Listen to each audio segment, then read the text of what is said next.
Welcome back, guys. I give you that, is it 10? 1, 2, 3, 4, 5, 6, 7, 8, 9. Yeah, about 10, maybe 11. I don't know. We'll see. Um, Versatile sense. By versatile, I mean just that. These aren't my favorites. I like all of them, of course, but and a couple of them are some of my favorites. But they're not necessarily my favorites. They're not necessarily cheap. But these are scents you can wear. They can be signature scents. They can be night out scents. They can work in the winter, the summer, spring, fall. Mind your sprays, of course. Um, they're work safe. They're all these things. They can be serious or they can be playful. It's just those type of scents. Um, some skew a little more mature. Some skew a little bit younger. Some skew a little more masculine. Some skew unisex. Nothing feminine on here that I think anyway. Except for one might be a little feminine, but it. I'll talk about it. I'll do it first, just so I remember.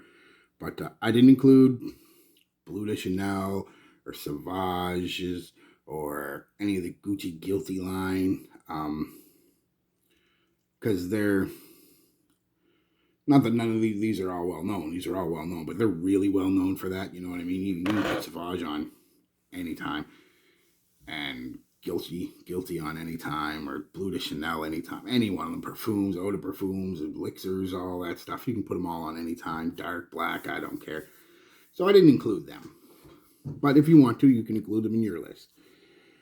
So let's start off with the first one, like I said, that I'm gonna talk about that can lean a little feminine.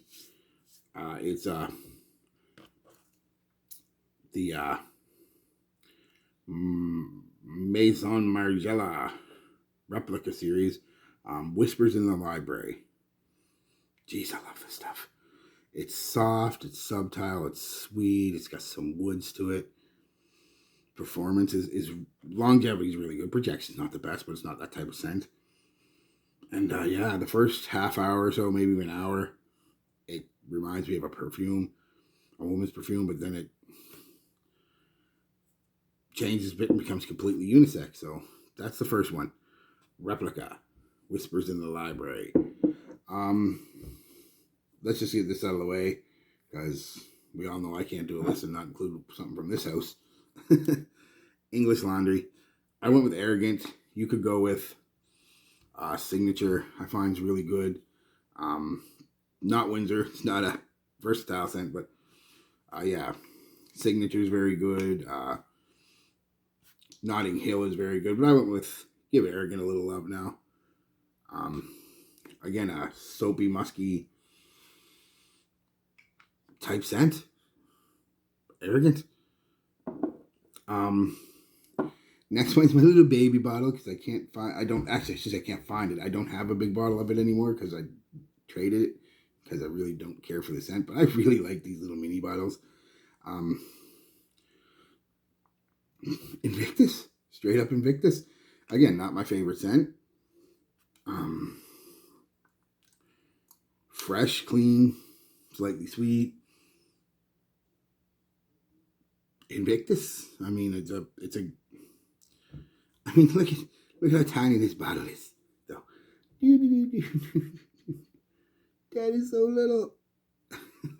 And that'll be more Invictus than I'll ever wear. So, more than enough for me.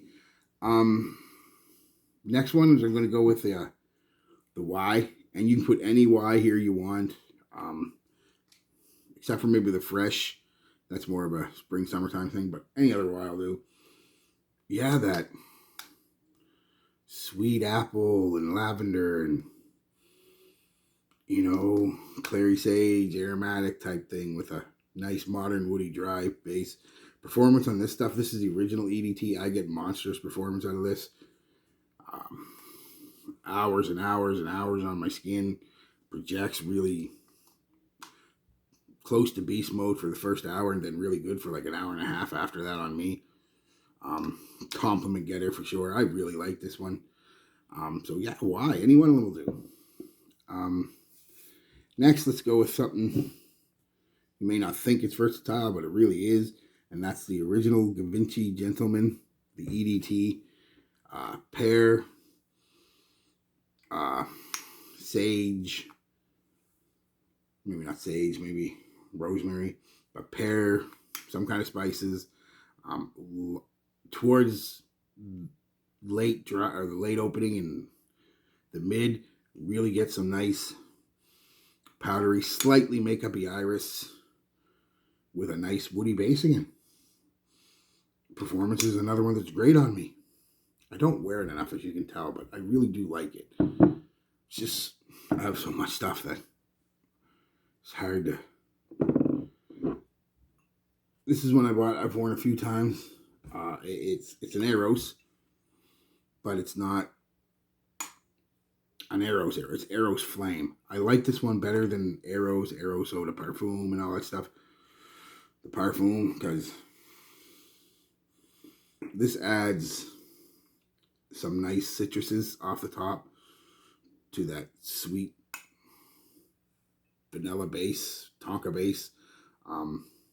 Another one that's highly underrated. The best in the line as far as I'm concerned. And yeah, another Compliment King. All there. So we're going to get this one out of the way because I know a lot of you original lovers of the original, myself included, though I've come around to this one.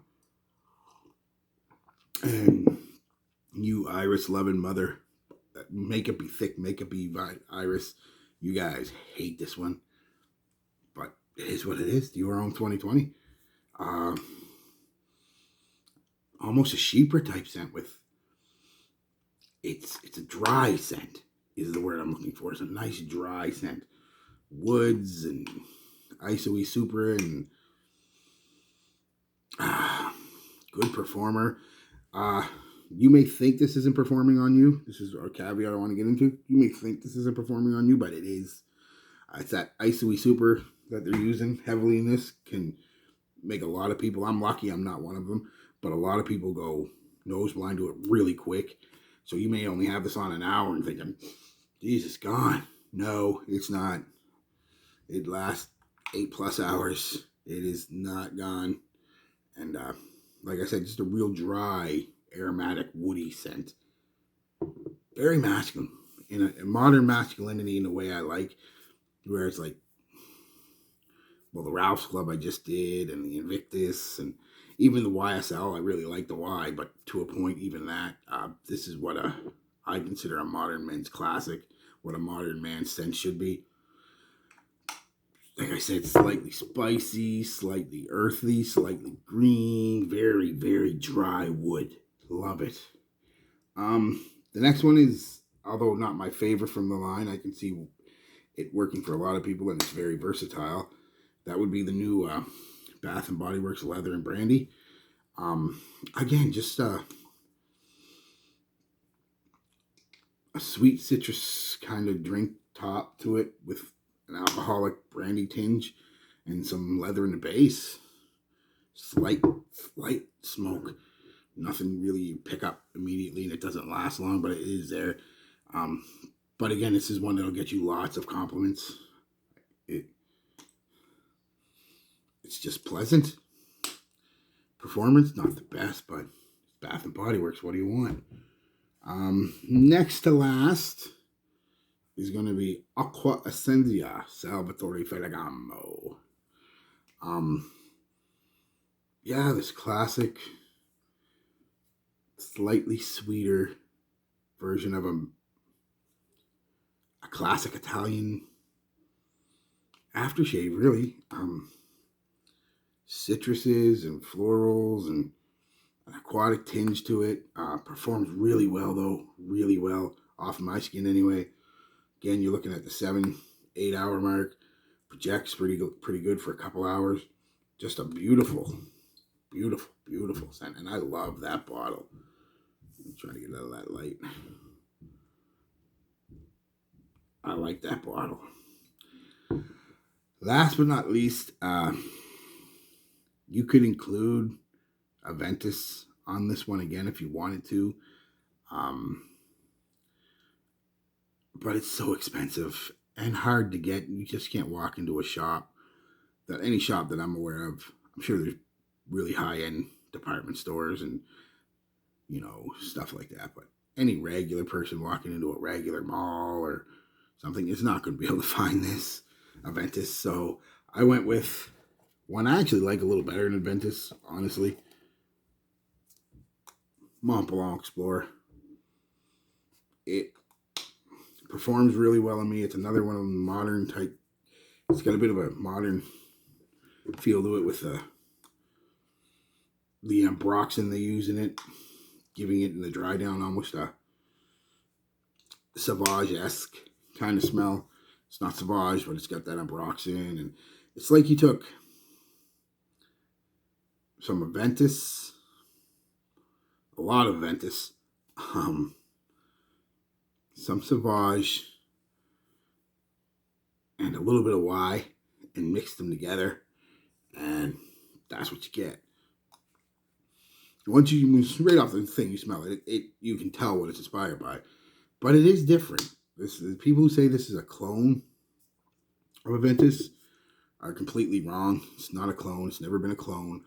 I might even have said it, but really wearing them and then contrasting them, they're completely different scents.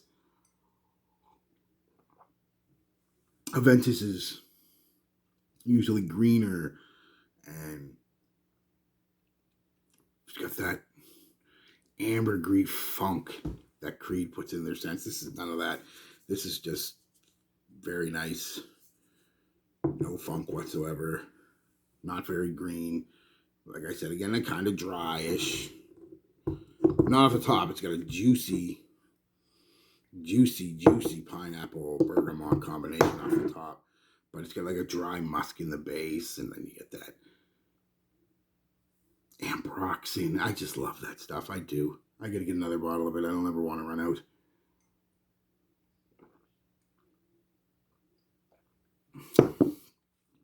So yeah, guys, that's 10 versatile scents you can wear anytime, and I mean anytime. Special occasions, just chilling on your deck, skiing in the winter, snowboarding in the winter, sliding in the winter, stuff us crazy Canucks like to do. Hockey. Summertime. Again, mind your sprays, because a couple of them can be cloying, especially like Versace Eros Flame. Can be pretty strong in the summer because of that strong vanilla Tonka base. But yeah, most of them will work anytime. Again, 1, 2, 3, 4, 5, 6, 7, 8, 9, 10. 10. All right, good. 10's a nice number. So there's 10 versatile scents. Again, not necessarily my favorites, but I like every one of them, except for one. That's the Invictus. But I gotta give the devil its due, man. If you like it, it'll work anytime, any place, anytime. So yeah, guys, that was it. It's another video. I'll be back tomorrow with a day with. You'll see. Like I said, I'm gonna wear that Cuba orange and see if it's any good. Even if I get 4 hours out of it, I'm gonna love it. So yeah. Anyway, guys, peace, love, be good to each other.